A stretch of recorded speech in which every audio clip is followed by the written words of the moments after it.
Welcome to కై TV media. తెలంగాణలో గత కొంతకాలంగా హాట్ టాపిక్ గా మారిన జంపింగ్ జపాంగ్ చేసిన ఎమ్మెల్యేల అనర్హత పిటిషన్ అంశం. అయితే దీనిపై సోమవారం సుప్రీంకోర్టు ధర్మాసనం తెలంగాణ స్పీకర్ గడ్డం ప్రసాద్ ని ప్రశ్నించింది. ఎందుకంటే ఫిరాయింపు ఆరోపణలు ఎదుర్కొంటున్న 10 మంది బీఆర్ఎస్ ఎమ్మెల్యేలపై వారంలోగా నిర్ణయం తీసుకోవాలని స్పీకర్ గడ్డం ప్రసాద్ కి సుప్రీంకోర్టు సూచించింది.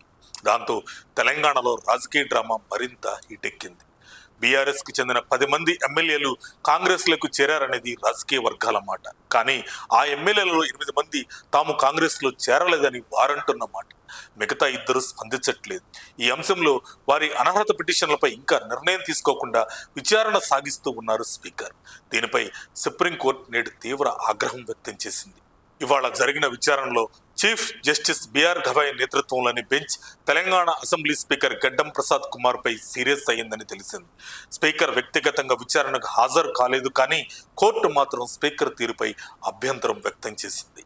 ఫిరాయింపు ఎమ్మెల్యేలపై చర్యలు తీసుకోవాలని బీఆర్ఎస్ నేత కేటీఆర్, పాడి కౌశిక్ రెడ్డి, వివేకానంద గౌడ్ జూలై 31న సుప్రీంకోర్టులో పిటిషన్లు వేశారు. దాంతో 3 నెలల్లో అనర్హత పిటిషన్లపై నిర్ణయం తీసుకోవాలని సుప్రీంకోర్టు స్పీకర్ ని ఆదేశించింది. అయితే అక్టోబర్ 31 నాటికి గడువు ముగిసిన వారిపై స్పీకర్ ఎలాంటి నిర్ణయం తీసుకోలేదు. అందుకే బీఆర్ఎస్ పిటిషన్ వేసింది. ఆ క్రమంలో ఇవాళ విచారించిన సుప్రీంకోర్టు ఇంకా నిర్ణయం తీసుకోకపోవడంపై అసంతృప్తి వ్యక్తం చేసింది. విచారణ సమయంలో బెంచ్ తీవ్రంగా ప్రశ్నించింది. ఫిర్యాదుపై మీరు నిర్ణయం తీసుకుంటారా లేక మమ్మల్ని తీసుకోమంటారా అంటూ బెంచ్ ప్రశ్నించింది.